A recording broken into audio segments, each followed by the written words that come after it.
Broadcasting live from atop the Rocky Mountains, the crossroads of the West. You are listening to the Liberty Roundtable Radio Talk Show.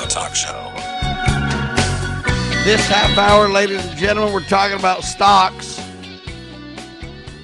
Millions of Americans, oil prices, military strikes, and the U.S. Constitution. Happy to have you along, my fellow Americans. I'm Sam Bushman. Liberty Roundtable Live, no doubt, starts now. Hard-hitting news the networks refuse to use. Always at your fingertips, folks. So Donald Trump is already starting to fade. His power, maybe he has a lot of control over the election cycles still. Maybe he has a lock grip on Congress to some degree. But there's been several things that have happened to really decrease his authority and power as he enters lame duck status. Unless we modify the Constitution or do something, he can't run again. J.D. Vance and who knows who don't seem to have a lot of mojo coming into the next election cycle. The Democrats seem to have a real opportunity, unless they self-destruct from within, to take, the House, at least in the midterms. And it's not really looking good for President Trump. He lost a lot of Supreme Court cases recently. There's big questions about how much money he's made since he's been in office. Some are saying it's more than $2 billion. It's really a concern, folks. And I'm not here to attack Trump, but I am here to highlight some of the issues that have happened to make my point. President Trump doesn't have near the authority that he had before, near the, quote, political capital. And here's one example that highlights the point. Housing bill becomes law, despite Trump's refusal to sign over the Senate's failure to pass the, quote, SAVE Act. So here's what happened. They had this housing bill that everybody supported, and they passed it. It was waiting for Trump to sign on his desk. Trump said, I'm not going to sign it. I won't do it. I want to get the SAVE Act passed. Well, Congress just said, we're not working on the SAVE Act, buddy. We're not doing that. And so the U.S. Constitution, I don't know if you realize this, ladies and gentlemen, stipulates that if the president takes no action on a bill within, quote, 10 days of its passage from Congress, then it automatically becomes law. So what presidents usually do is they veto it or they sign it within the 10-day window. Well, Trump didn't want to veto it because if he does that, then he's against it. And if he does that, if he's not careful, if Congress gets mad enough, they might put enough veto-proof override and make it happen anyway. And if that happens, he loses massive political capital. So he didn't want to veto it because that's a big risk on two fronts. One, you're against the bill, and the other one is that, you might get overridden, showing that there's, big-time supermajorities against you. So he didn't want to veto it. He also didn't want to sign it because he thought that he had enough clout to say, I won't sign this until you guys pass the SAVE Act. And he was hoping to use that for leverage. Well, the problem is that didn't work either, because the U.S. Constitution says, hey, you got 10 days. So what Donald did was sit on his hands and refuse to sign it, which turns out to just be nothing more than a protest because the bill got passed. So the headline says housing bill becomes law, despite Trump's refusing to sign it over the Senate's failure to sign the SAVE Act. So what Trump did is just have nothing more than a protest. I'm protesting this bill. Nevertheless, it got passed. So see what I mean? That's clout. That's political capital. The dearth thereof, if you will. What I mean by that is, what can he do? All he can do is protest it. Let it go through and protest it. He can't stop it. If he stops it, he's in more hot water. And if he signs it, he's in, he shouldn't have put so much capital into this idea that he thinks he can control everybody. He should have came back and said, listen, I'm going to sign this bill because it's good for America. He shouldn't try to hold it hostage over another bill. Whether the other bill's good for America or not is another discussion, right? But I think that he made a big mistake there. Separate, the U.S. now launches new military strikes against Iran. I don't know what you think of this, folks, but so much for the ceasefire, right? The United States carried out additional strikes on Iranian targets as both companies now issue competing claims over activity in the, I guess I should say in and around the Strait of Hormuz. So now you got Donald claiming that he should control Hormuz. The Iranians are saying they should control Hormuz. And now we've got, the ceasefire's gone. So what Trump would say was, well, that was a war. We already passed that. Now this is a separate war because we had a ceasefire and now we're firing again. I would say we're playing games with words and it's the same war. Congress needs to get on board with this thing and either back the president and or shut him down. But what we do is we play games with words and we manipulate the Constitution over and over and over and over. How long can the president keep us at war without congressional, literal, direct funding and or approval? So we're never going to declare war. Congress is going to be derelict in their duty. They don't want to take responsibility. They don't want to be on the chopping block or responsible for what happens. So they're going to let the president do whatever he wants to. And then he, to avoid the constitutional guidelines, stops, says we got a ceasefire going. It kind of, reduces the firing, but it doesn't really stop. It just, it's kind of like when you're watching a fireworks show and all of a sudden there's a little pause and you're thinking, okay, is it over? And then pop, you see a little bit. And then you're kind of like, oh, man, it's kind of petering out. And then before you know it, then boom, comes the finale. And now it's hot and heavy and it doesn't last too long. Well, that's what we're kind of starting to see with this. It's like we had a ceasefire, but there was still firing going on. It wasn't as much as before, but yet, so it never really stopped. And then now it's back on again. And so as the United States carries out additional strikes on Iran, as they battle over the Strait of Hormuz, oil prices are now starting to rise again as Middle East conflict disrupts the markets. Crude oil prices climbed again as the U.S. and Iran continues their fighting over what they call, oil? Crude? They call it global energy supplies, ladies and gentlemen. That's really the question. Global energy supplies. And those supplies moving through the Persian Gulf. Now, I don't know why we care if oil moves through the Persian Gulf or not. Shouldn't we as Americans have our own oil supply?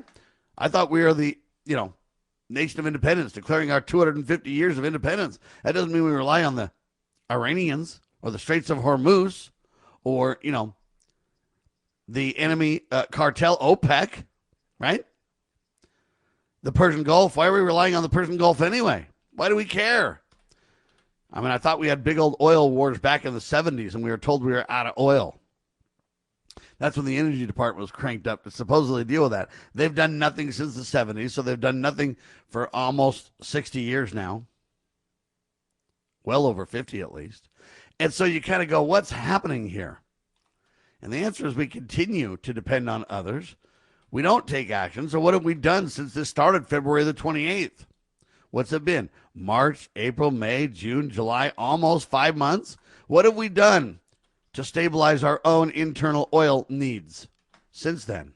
And the answer is I don't think we've done much. We've just allowed our oil reserves to be depleted. And now where are we?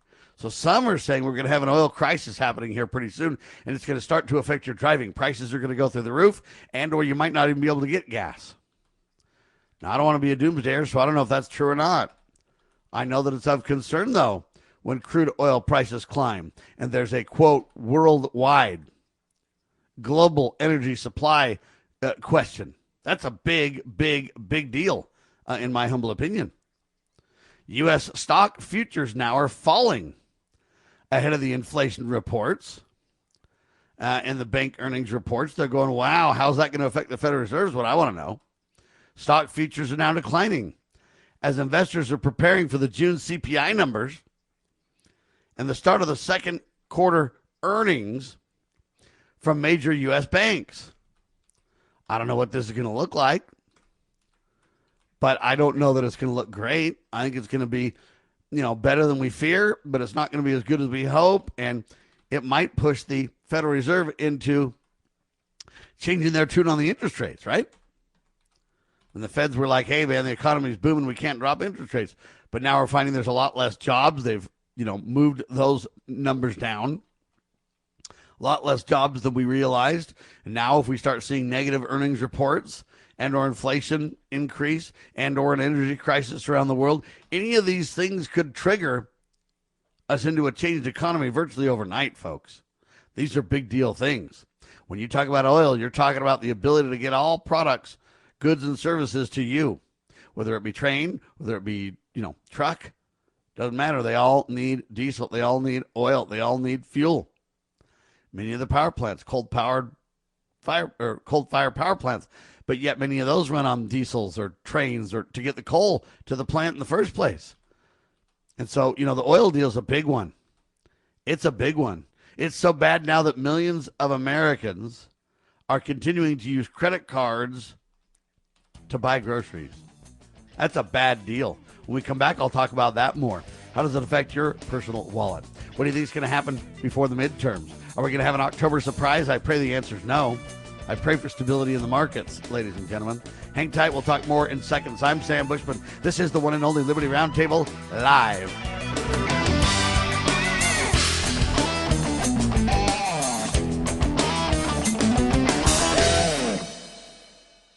Former Sheriff Richard Mack recounts in his book The Proper Role of Law Enforcement how he came to realize while working as a beat cop how wrong the all-too-common orientation of police officers is when they think of their job as being to write tickets and arrest people. Richard Mack tells of his personal transformation from by-the-number cop to Constitution-conscious defender of citizen safety and freedoms. Learn what it really means to serve and protect. Purchase your copy at cspoa.org. That's cspoa.org. Scott Bradley here. Most Americans are painfully aware that the nation is on the wrong track and in dire straits. Unfortunately, most political pundits only nibble around the edges when they claim to address the issues. Even worse, many of the so-called solutions are simply rewarmed servings of what got us into the mess we currently face. And the politicians think we're so gullible and naive that we'll buy their lies that they have reformed and now understand where they led us astray. Unfortunately, the truth of the matter is that they simply wish to continue to hold power. The solution to America's challenges is found in returning to the timeless principles found in the United States Constitution.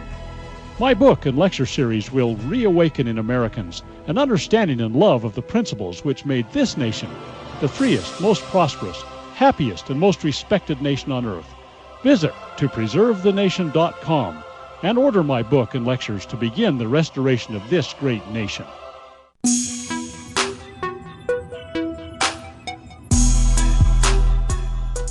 All right, so stock futures falling. Millions of Americans continue to use credit to buy groceries.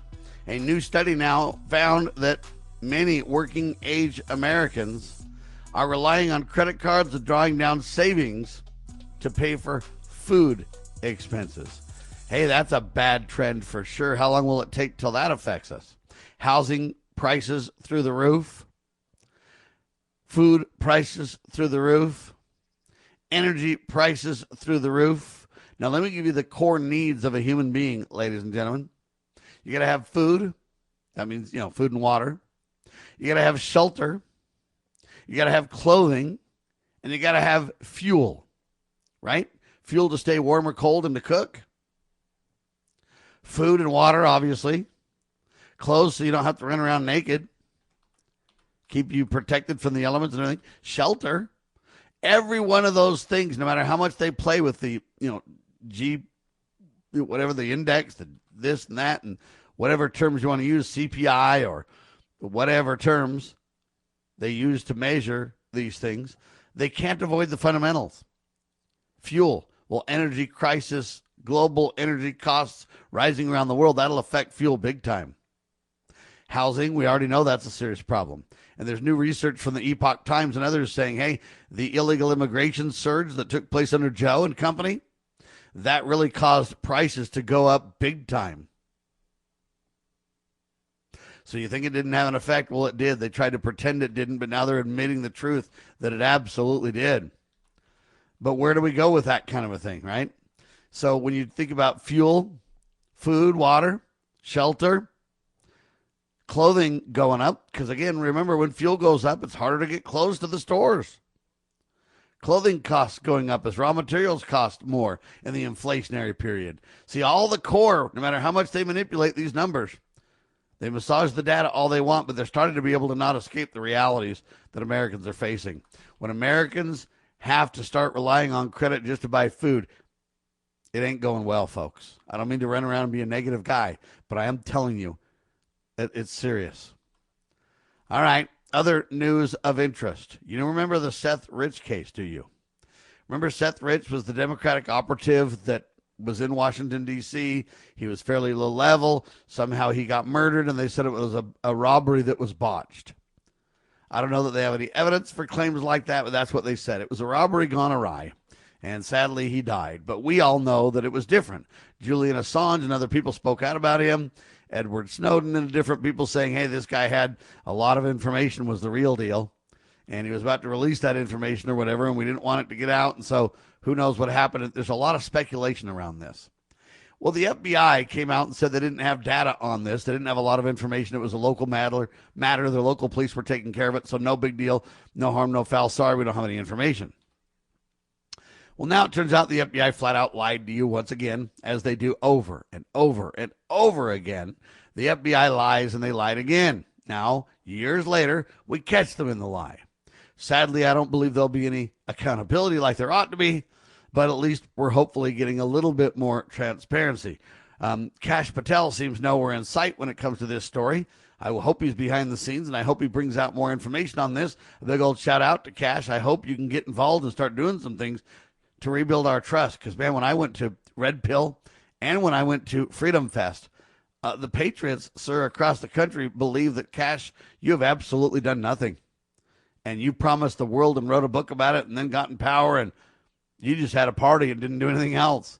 Now, I don't know the truth. I'm not here to judge you. You're welcome to come on the program and discuss it and tell me all the awesome things that you've done. After all, I endorsed you in writing. Wish I hadn't, but I did.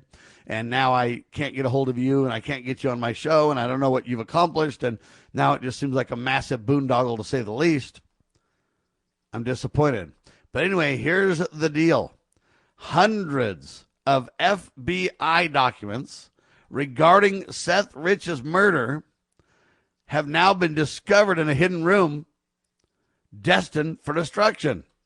In a shocking revelation, Attorney Ty Kleppinger announced that hundreds of documents concerning the 2016 murder of DNC staffer Seth Rich were found in a concealed room within the FBI headquarters.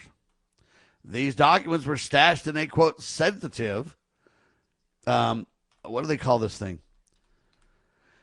Sensitive, compartmentive information facility.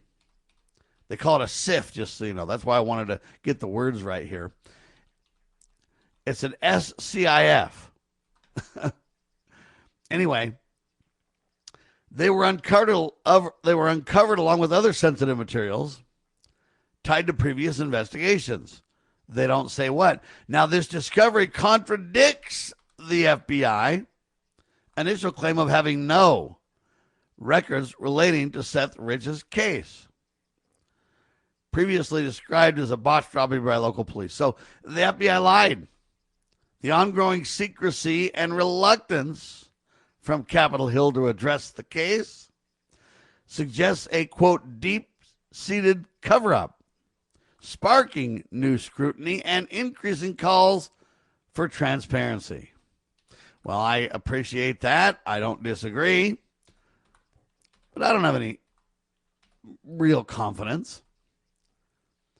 I mean, what have they done so far?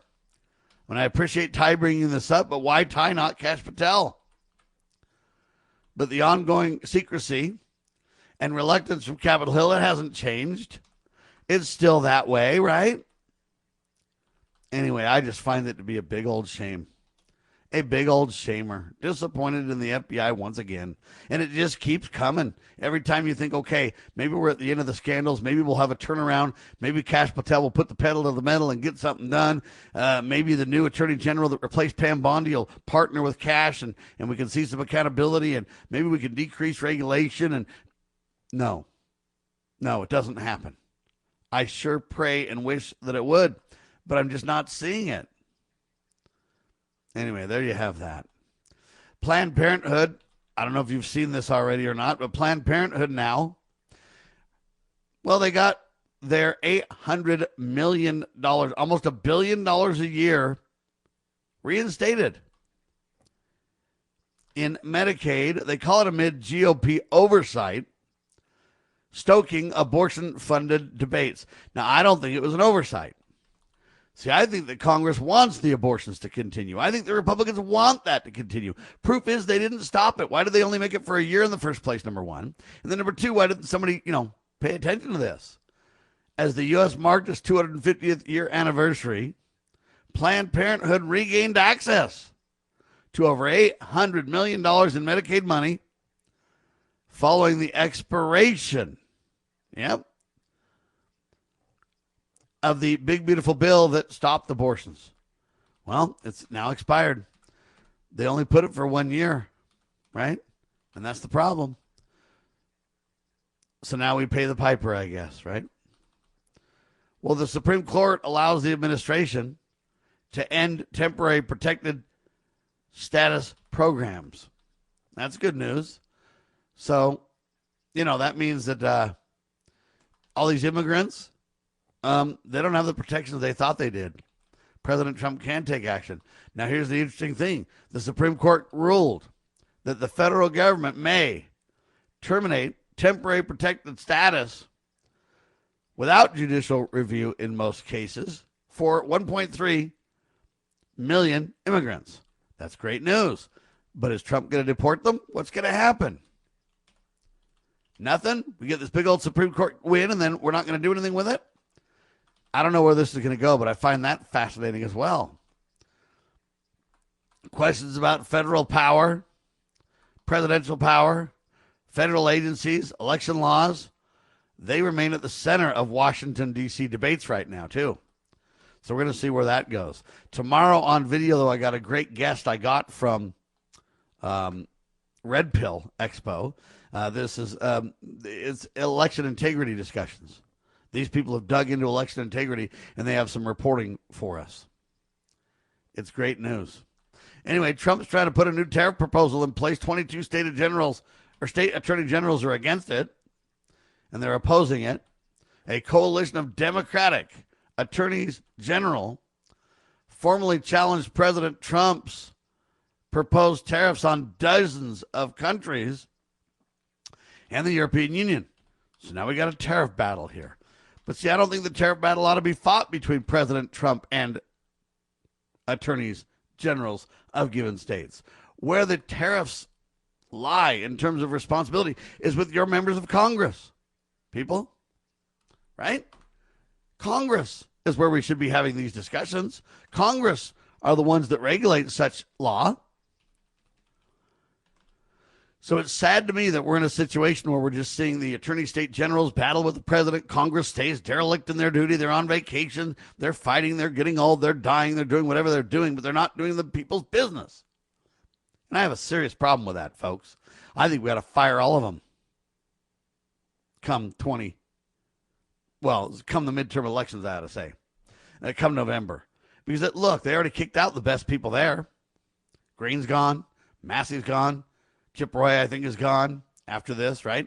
So why not just get rid of all of them and start over? We, the people, have that power. People are telling me, oh, don't we need term limits, Sam? We've got term limits if we all double down and vote them out. Do you want forced term limits, or do you want term limits based on the people's will? I think the people's will matters more. I think we, the people, should decide such things. We don't have a democratic or a democracy, but we do have democratic principles. That's where we vote them out if we don't like what they do. We want more democracy, it seems like, in the cases that don't matter, that would destroy the country, and less democracy when it would actually help, right? We, the people, got to stand together. And I'm telling you, if they vote for pro-war, they vote for the NDAA, and they won't stand tall to stop abortion, they all need to go, in my opinion. All right, there you have it. But I can't even vote in the primaries because I'm not a Republican or Democrat. If you have closed primaries, I've been completely disenfranchised, right? That's a whole nother ball of wax to discuss. Anyway, our incredible guest tomorrow talking about elections coming up. Stay tuned for that. I'm Sam Bushman. Thank you to our producers and everybody else taking care of business behind the scenes. Without you, we couldn't even get it done. So thank you so much. And thank you, radio stations up and down the line, for carrying the show. I'm Sam Bushman. God save our constitutional republic.